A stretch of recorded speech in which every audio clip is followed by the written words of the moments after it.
शास्त्रज्ञं शास्त्रगम्यं च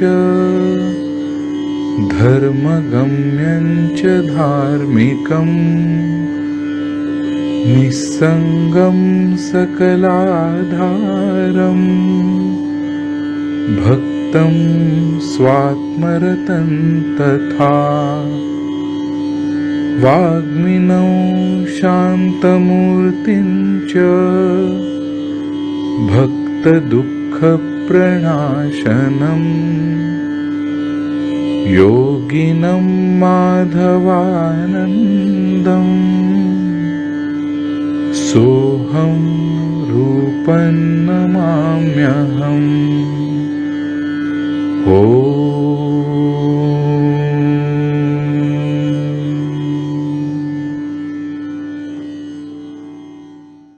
येन चराचरं तत्पदं दर्शितं येन तस्मै श्रीगुरवे नमः। ओम। बोलावा विठ्ठल, पाहावा विठ्ठल,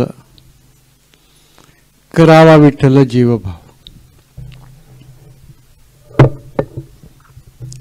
येणे सोसे मन झाले हाव भरी, परत माघारी येत नाही।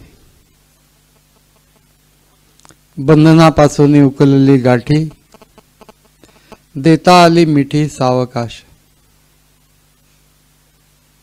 तुका म्हणे देह भरला विठ्ठले,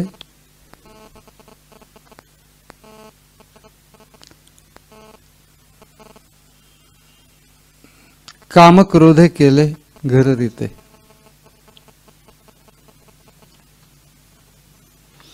सगळ्यांचा आवडता अभंग आहे, सगळ्या गायकांचा देखील आवडता अभंग आहे। अनेक वेळेला आपण हा अभंग ऐकलेला आहे। बोलावा विठ्ठल, आणि फार सुंदर विविध गायकांनी तो गायलेला आहे।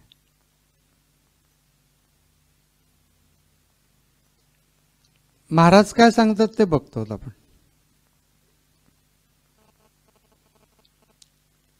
बोलावा विठ्ठल म्हणजे वाचेने उच्चारावा। प्रभाते मनी रामचिंतित जावा, पुढे वैखरी रामा आधी वदावा। ते ज्ञान योग वगैरे मला साधेल नाही, सांगणार काही असेल, परंतु मी त्याचं नाम तर उच्चारू शकेन। बोलावा विठ्ठल याच्यामध्ये उच्चार करावा त्याच्या नामाचा, हा एक भाग आहे। बोलावा विठ्ठल याच्यामध्ये अजून एक गोष्ट आहे, ते म्हणजे त्याच्याबद्दल बोलावं।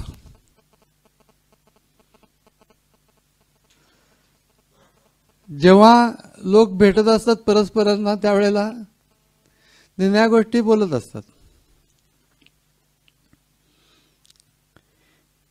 इथं तुकाराम महाराज साधकांना सांगतात, मी ज्याची साधक भूमिका आहे त्याला ते सांगत आहेत की बाबा रे, बोलशील तर विठ्ठलच बोल।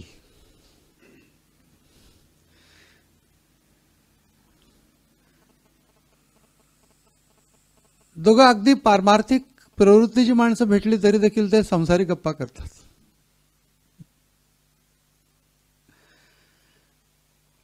म्हणून एकंदर वातावरण जे अंतःकरणाचं आहे, ते अंतःकरणाचं वातावरण नेहमी ईश्वर भावामध्ये राहील असं ठेवण्याच्यासाठी म्हणून सर्व बाह्य सुद्धा सांभाळायला पाहिजे। बोलावा विठ्ठल।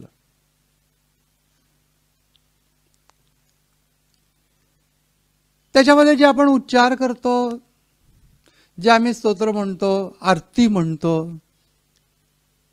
हे सगळं बोलावा विठ्ठलच आहे। जमण्यासारखी गोष्ट आहे आणि आपल्याला ते आवडतं देखील। म्हणून बोलावा विठ्ठल याच्यामध्ये नामस्मरण करणे, त्याच्याबद्दल बोलणे,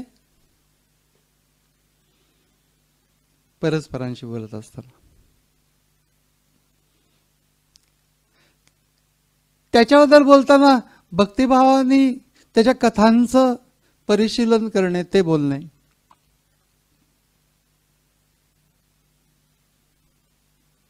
त्याच्या तत्वस्वरूपाबद्दल बोलणे.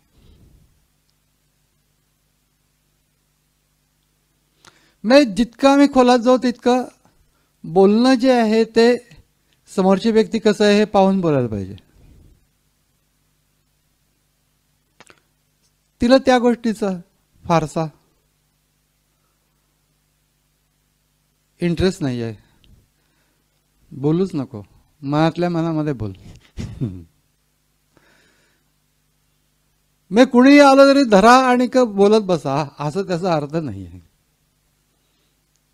बोलावा विठ्ठल हे आपण प्रत्यक्ष वाचनी त्याचा उच्चार करावा, त्याच्याबद्दल बोलावं, भक्तिभावापर बोलावं, तत्वस्वरूपाबद्दल बोलावं. तशा प्रकारची व्यक्ती असेल तर म्हणजे बोलावा विठ्ठल हे वैखरीने झालं. मनातल्या मनामध्ये सुद्धा बोलावा विठ्ठल.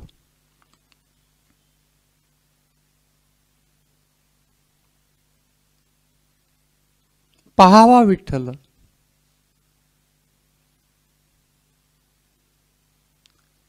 त्याच्या मूर्तीचं दर्शन घ्यावं. पाहावा विठ्ठल. त्याच्या ज्या प्रतिमा आहेत त्यांचं दर्शन घ्यावं. प्रत्यक्ष दर्शन घ्यावं, मनातल्या मनामध्ये पण दर्शन घ्यावं. पाहावा विठ्ठल.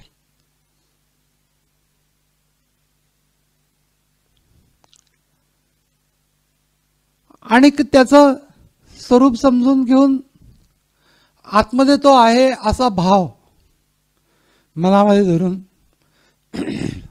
स्वतःच्या आतमध्ये पण त्याला पाहावं. पाहावा विठ्ठल. बोलावा विठ्ठल याच्यापेक्षा पाहावा विठ्ठल जास्ती सूक्ष्म आहे. बोलावा विठ्ठल हे तर करावंच कारण की भूमिका तयार होते. पाहावा विठ्ठल हे बाह्य दृश्यामध्ये पाहावा, सगळीकडे तोच आहे भरून असं पाहावं असं शक्य नाहीये. तो तत्वविचार आहे. म्हणून प्रतिमेचं दर्शन घ्यावं हे स्वच्छ आहे, पण त्याचबरोबर तो अंतरंगामध्ये पाहावा ही पण गोष्ट आहे की तो आतमध्ये आहे हे पाहावा विठ्ठल.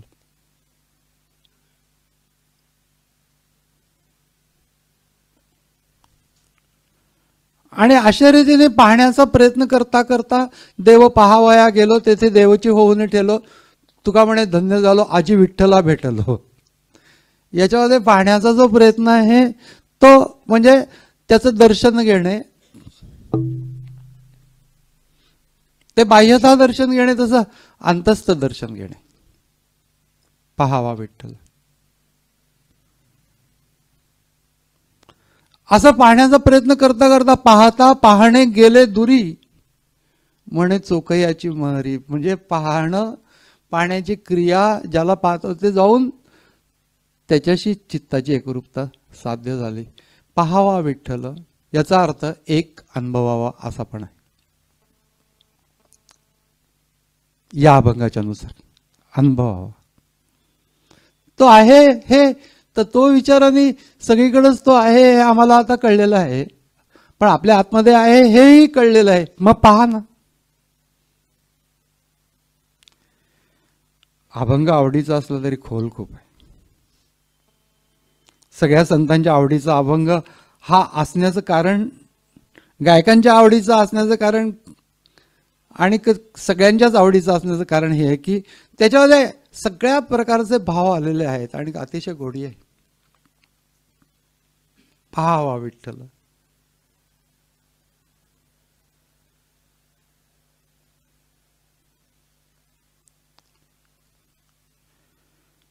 देही देखली पंढरी आता आत्मा विटेवरी, तो पहा. देह हीच पंढरी आहे, आतमध्ये आत्मा जो आहे तो प्रापंचिक गोष्टींचा वीट आल्याशिवाय तो दिसत नाही. त्याच गोष्टी करत बसण्यामध्ये रस घेणे, या गोष्टी, या प्रक्रियेचा वीट आला पाहिजे की कंटाळा आला या गोष्टीचा. पाहावा विठ्ठल देही देखली पंढरी, आता आत्मा विटेवरी, तो पहा पांडुरंग जाणा. जाणा, जाणणे कशावरून? शांती रुक्मिणी निजांगना. तुझ्यामध्ये शांती आलेली असेल तर समज की पांडुरंग पाहिलास. पांडुरंग पाहिला, एका बाजूला म्हणतो आणि एका बाजूला भांडाभांडी करत बसतोय सगळीकडे सतत अस्वस्थता. नाहीच पाहिलास, तुला भ्रम झाला तसं. तो पहा पांडुरंग जाणा, शांती रुक्मिणी निजांगना. आकारिले ते तुके नासे, आत्मा अविनाश विठ्ठल दिसे. आत्मस्वरूप पाहणे, विठ्ठल पाहणे याचा अर्थ. ऐसा विठ्ठल हृदय ध्याई, चोखा मेळा जडला पायी. बघा की कुठली याती कुळ काही नाही. तत्वज्ञान हे केवळ शब्दांनी बोलण्याची गोष्ट नाही, अनुभवण्याची गोष्ट आहे. आणि ही कुठलीही व्यक्ती ती जर काही योग्य मार्गाने जाईल तर ती ते अनुभवू शकेल. मग त्याच्या बोल सुद्धा तशा प्रकारचे येतात. तुका म्हणे वाणी शुद्ध जनार्दनी जनी. शुद्ध जनार्दनी वाणी. मी बोलावा विठ्ठल हे साधं बोलणं, नाम घेणं इथपासून सुरुवात करून अंतिम स्थितीमध्ये जे बोलणं येतं ते बोलणं जनार्दनी वाणी. बोलावा विठ्ठल, पाहावा विठ्ठल, करावा विठ्ठल जीव भाव. जसं देही देखली पंढरी, आता आत्मा विटेवरी. आत्मस्वरूप या दृष्टीने बऱ्याच वेळेला संतांनी त्याचं वर्णन केलेलं आहे. काय ही पंढरी, आत्मा हा विठ्ठल, हे एकनाथ महाराजांचे शब्द आणि चोखा मेळ्याचे शब्द एकच आहेत. करा विठ्ठल जीव भाव म्हणजे जीव,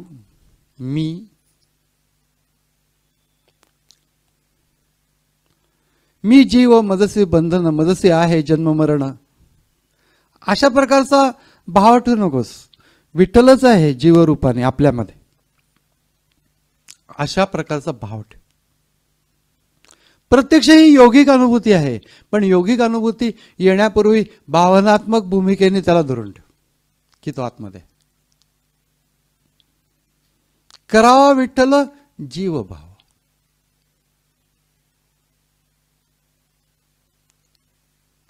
मी ही भूमिकाच धरू नकोस की मी शरीरधारी जीव आहे अशी भूमिका धरू नको. विठ्ठलच जीव रूपाने मायामध्ये. स्वतःचं वेगळं अस्तित्व ते तू विठ्ठलामध्ये समर्पित कर.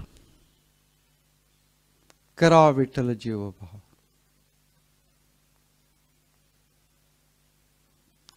असं करायचा प्रयत्न करशील तर बंधनापासून उकलली गाठी, देता आली मिठी सावकाश.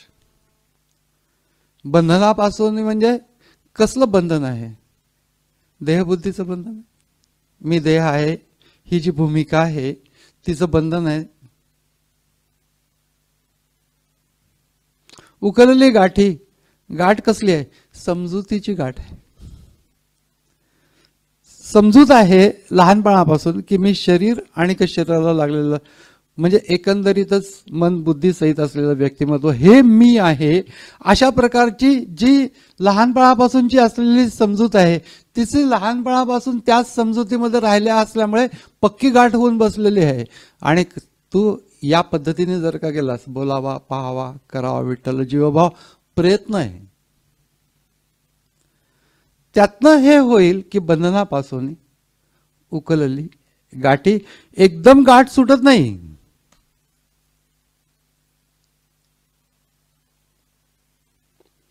अगदी सुटेल केव्हा?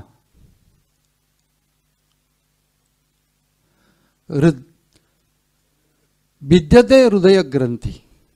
उपनिषदामध्ये, मांडुक्य उपनिषदामध्ये, मुंडकोपनिषदामध्ये हे आलेलं आहे की भिद्यते हृदय ग्रंथी छिद्यन्ते सर्व संशय क्षीयन्ते चास्य कर्माणि तस्मिन् दृष्टे परावरे.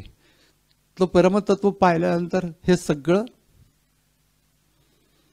ही जी गाठ बसलेली आहे ती गाठ हळूहळू उकलत जाते.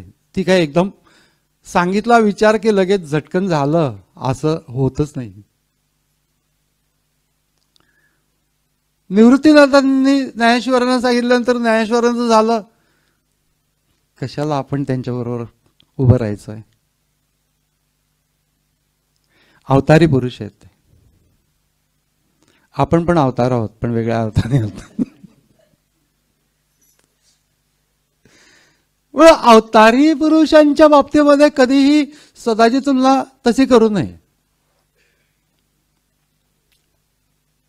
16 वर्षी ज्ञानेश्वरी ग्रंथ वाचून बघा.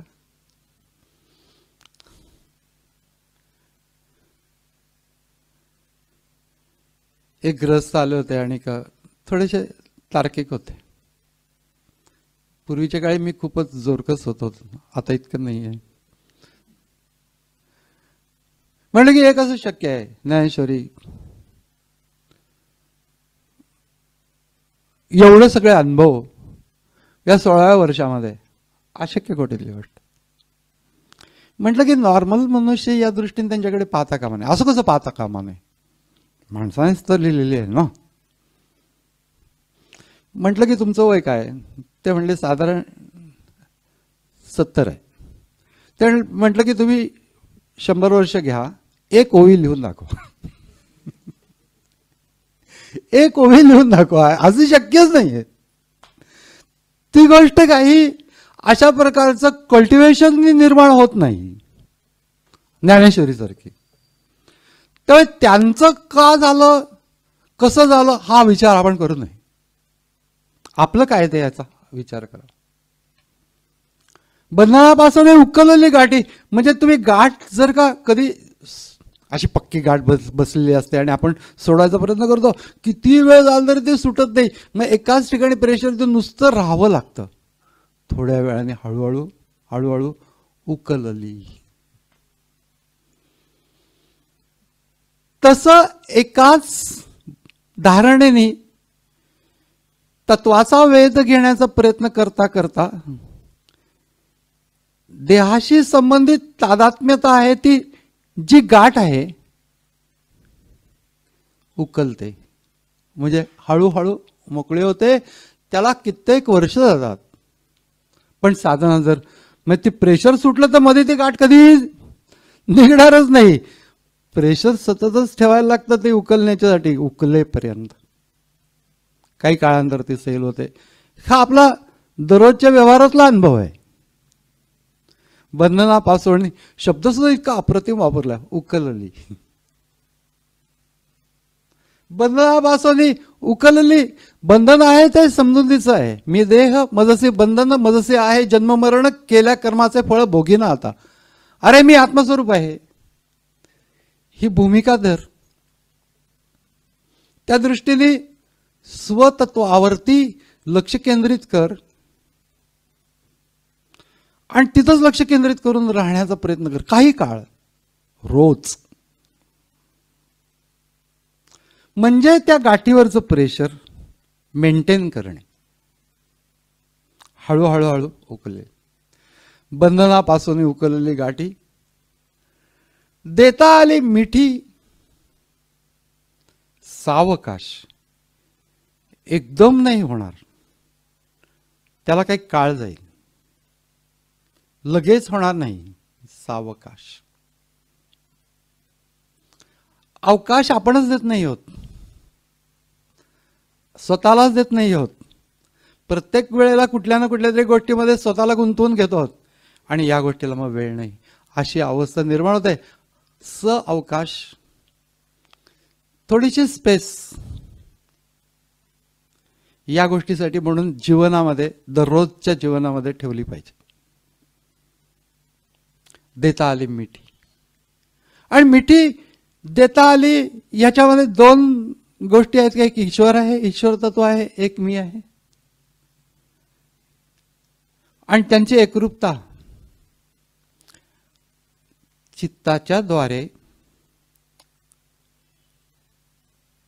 स्वचा वेध घेता घेता चित्तामध्ये स्वस्फुरण हे स्पष्ट होत जात.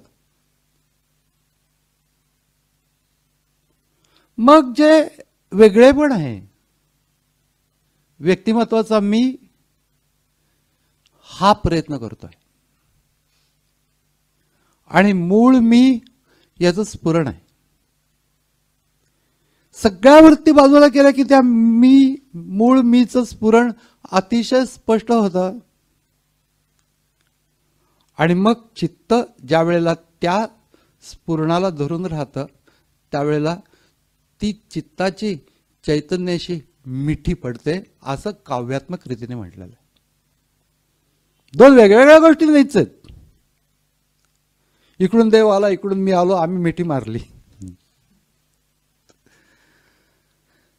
अशा प्रकारची कल्पना करू नये. हा सगळा योगपर अभंगामधला अभंग आहे. तुकाराम महाराजांचे जे योगपर अभंग आहेत त्याच्यातला हा अभंग आहे. त्यामुळे याच्यामध्ये केवळ अशा प्रकारची भूमिका नाहीये की नुसतंच काहीतरी भावनेची भूमिका आहे, अशातला भाग नाही.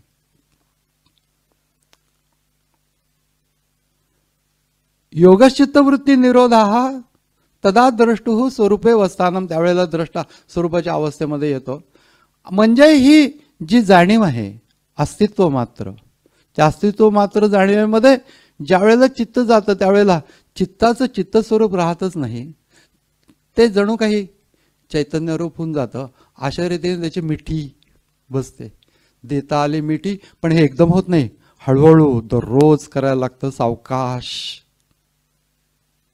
अवकाश दिला पाहिजे रोज. अवकाश.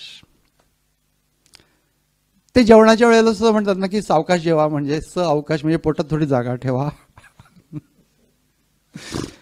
तुडुंब भरून जेवू नका. तशा प्रकारे जीवनाच्या मधल्या सर्व गोष्टींच्या मध्ये आम्ही असं पूर्णपणाने वाहून गेल्यासारखं झालेलं आहे.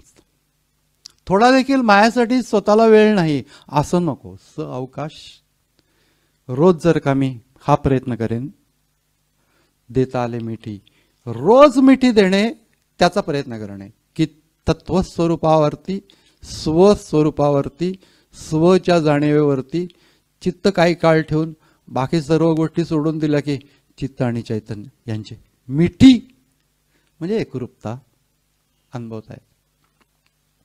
देता आली मिठी सावकाश.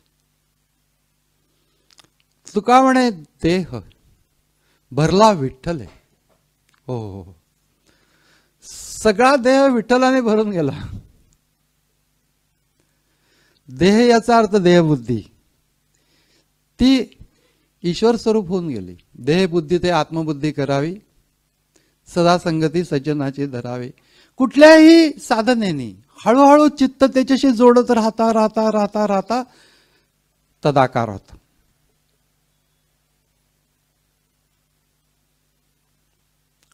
मग सगळे व्यवहार त्याच्याच पूर्णामध्ये होतात.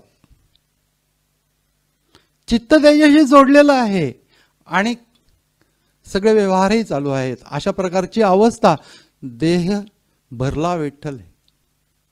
एकांतामध्ये पहिल्यांदा अनुभवता येते. शरीर विठ्ठलाने भरलेलं कसं असेल? काही नाही, चित्त विठ्ठलाने भरल्यानंतर सगळंच शरीर चित्ताचं अनुगामी असतं.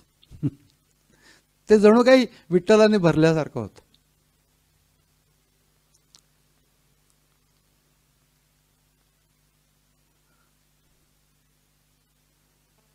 विठ्ठलाचं स्मरण करता करता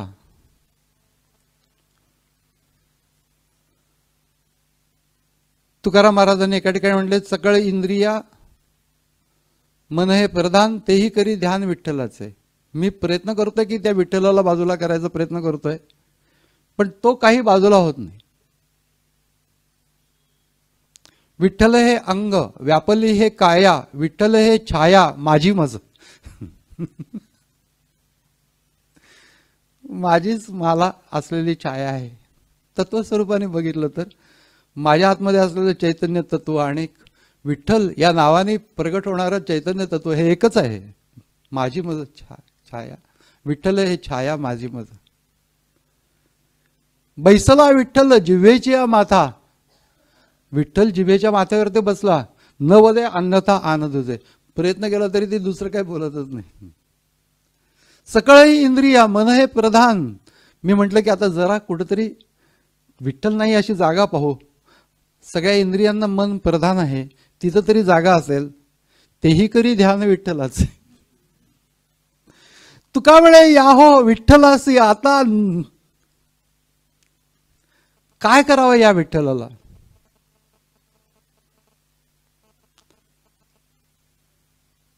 न विसंबावे आता माझे मज. मी त्याला दूर करायचा प्रयत्न करतोय, परंतु माझ्या क्षमतेच राहिलं नाही की विठ्ठल दूर करावा असं.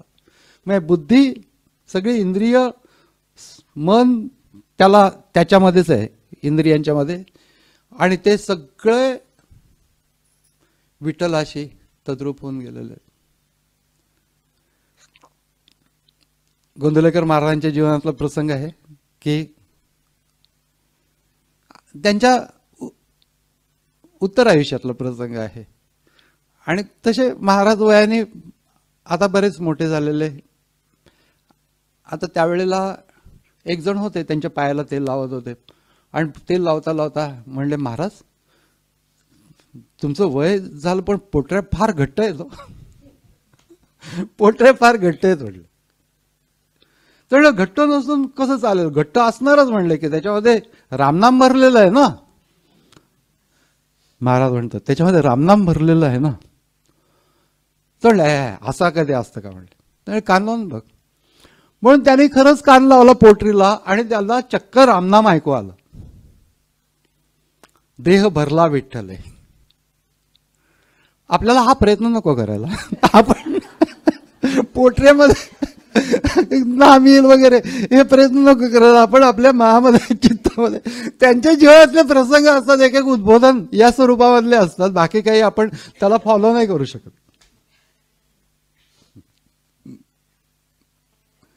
पण त्या विठ्ठलाला काही केलं विसंबता येत नाही. नये विसंबता माझे मज. मी स्वतःच प्रयत्न केला तरी तो दूर जात नाही. देह भरला विठ्ठले. सगळ्या शारीरिक क्रिया त्या विठ्ठलाच्या स्मरणामध्ये, त्या स्फुरणामध्ये होत आहेत. परमात्मा स्फुरणामध्ये सगळ्या क्रिया होत आहेत. अशा प्रकारची स्थिती निर्माण झाली. आणि मग इतका तो विठ्ठल भरून राहिलेला आहे. त्या भरून राहिलेला विठ्ठल आहे, त्यामुळे बाकीचे जे जे लोक त्या चित्तामध्ये होते त्या सगळ्यांना बाजूला व्हायला लागतं. सगळ्यात चित्तात महत्वाचे लोक असणारे कोण? कामक्रोध, हे विकार. त्यांना आता राहायला जागा नाही राहिली. याचं कारण की विठ्ठल तिथं भरून राहिला. विठ्ठल तिथं भरून राहिला, त्यामुळे त्यांना जागा राहिली नाही. हे जे महाराजांनी बोललंय की जागाच नाही त्यांना राहायला.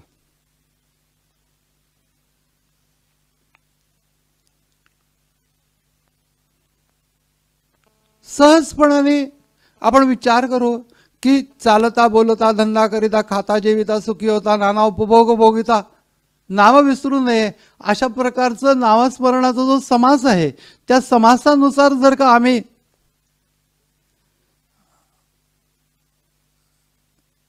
सर्व अवस्थांच्या मध्ये अनुसंधान ठेवायचा प्रयत्न केला तर बराच काळपर्यंत आपण त्याच्या त्या देवभावामध्ये राहतो. मग तुम्ही ते द्वैत म्हणा, अद्वैत म्हणा, काही भानगडीच करू नयेत. आपण आपल्याला जसं स्फुरण होईल तसं देवाशी चित्त जोडत राहणे. ते त्याला द्वैत म्हणू नका, अद्वैत म्हणू नका, काही म्हणू नका. अंतःकरणातल्या आवडीने घ्यायचं. योग पण अंतःकरणातल्या आवडीने करायला लागतो. न कंटाळता, असं भगवद्गीतेमध्ये म्हटलं. उत्साहाने करायला पाहिजे.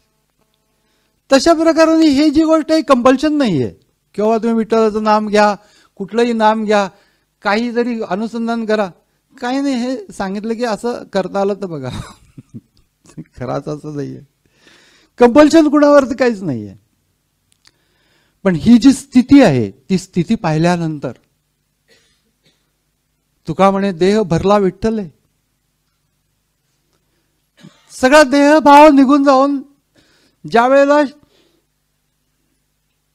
शिवभाव येतो, विठ्ठल भाव म्हणजे ईश्वराचा भाव येतो, त्यावेळेला त्यानेच तो सगळा देह भरून राहिला आहे असं वाटतं. चालणं, बोलणं, खाणं, पिणं हे सगळं त्याच्यामध्ये. देव देते, देव घेते, देवासवे व्यवहारिते. देव खाते, देव पिते, देवावरी मी निजते. देव येथे, देव तेथे, तयावीण नाही रीते.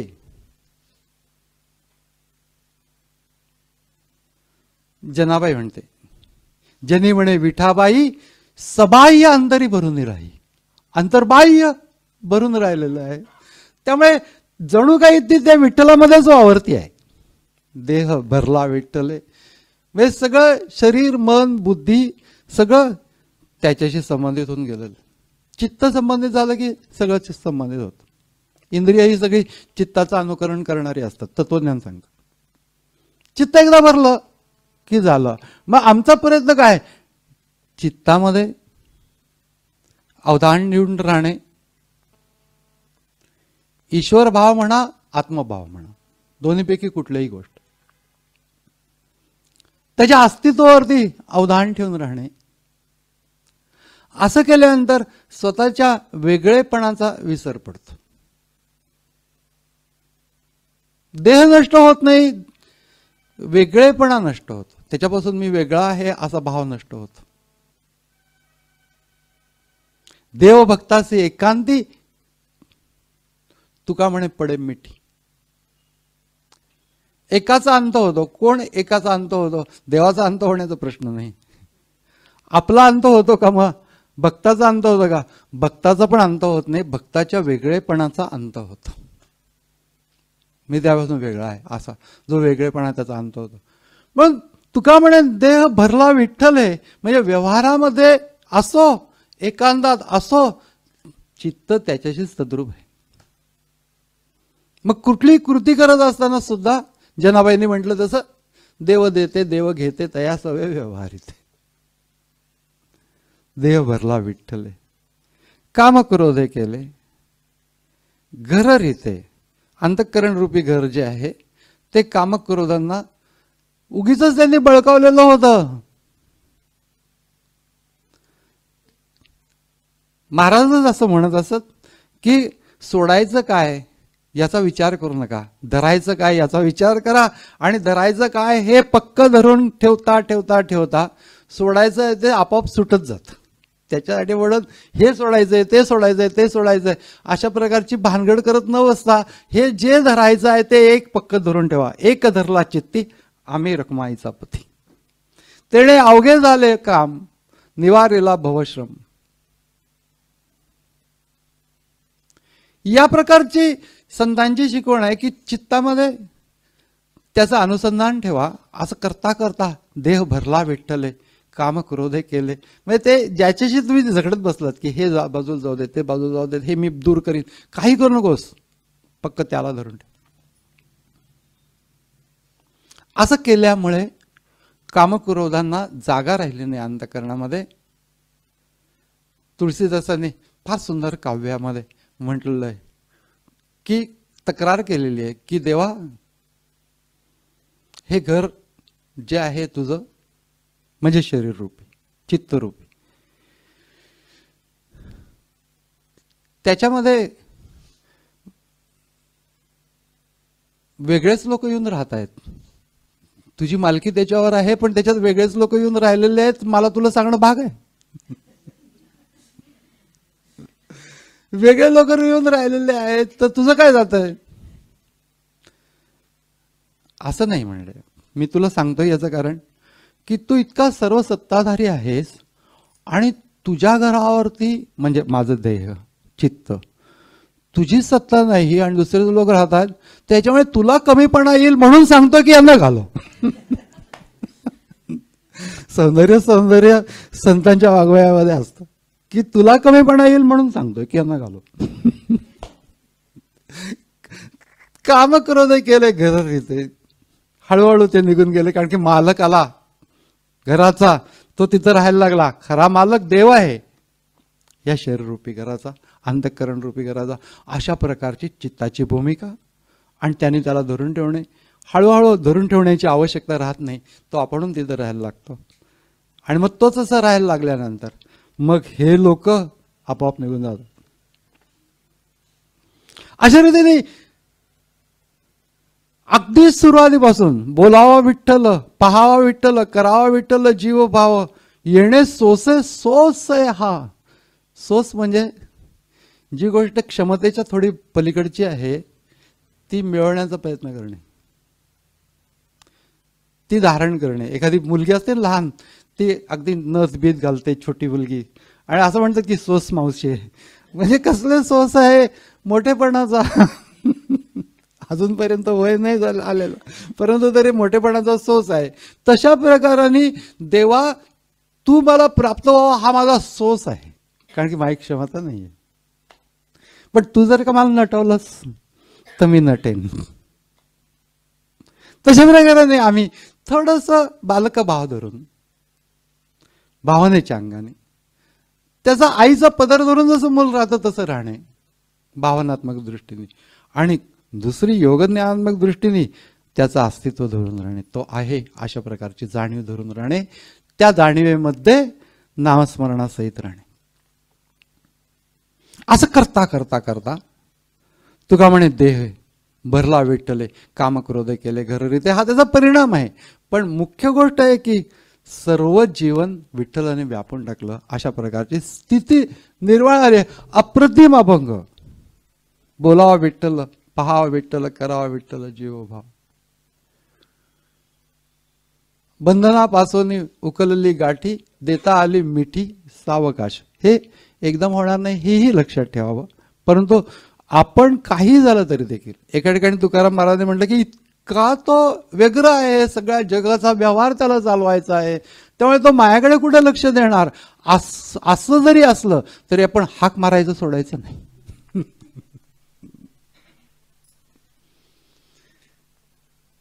सर्व प्रकार सांगून झालेले आहेत संतांच्याकडनं.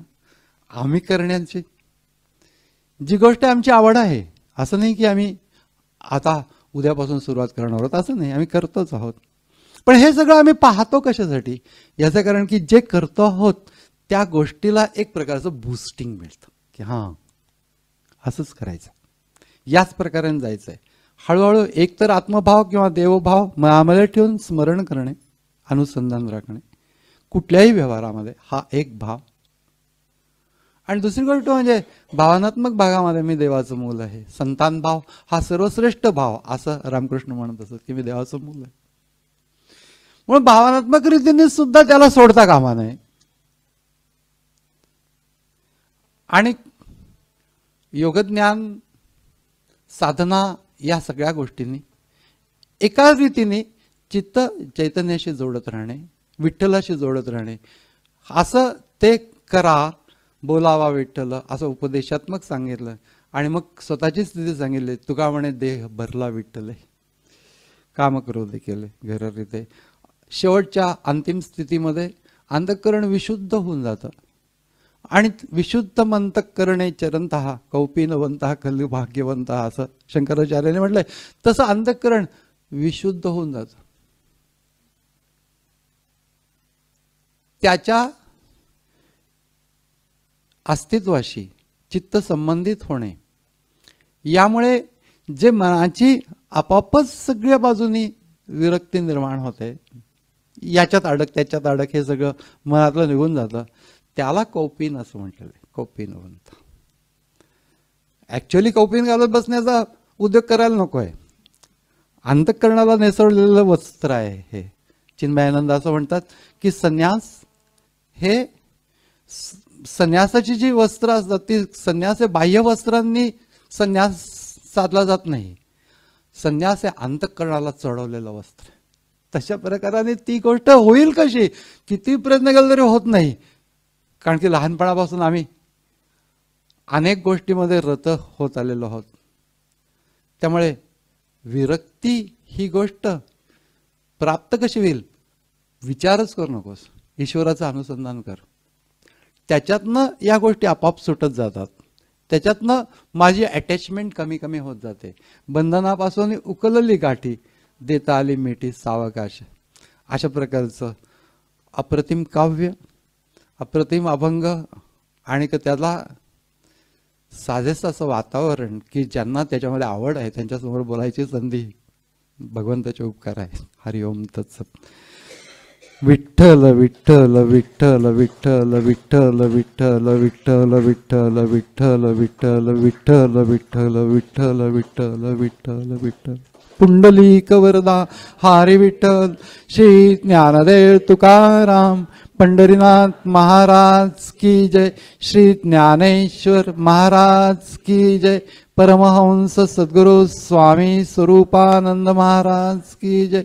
परमहंस सद्गुरु स्वामी माधवनाथ महाराज की जय.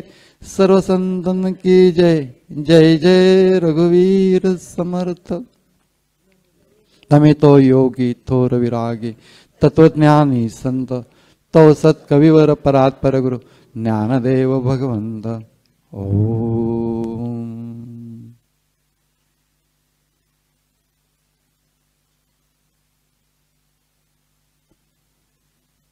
सदा सर्वदा योग तुझा घडावा, तुझे कारणे देह माझा पडावा. उपेक्षो नको गुणवंता अनंता, रघुनायका मागणे हेची आता. उपासनेला दृढ चालवावे, भूदेव संतांचे सदा नमा. सत्कर्म योगे वय घालवावे, सर्वामुखी मंगल बोलवावे. जय जय रघुवीर समर्थ.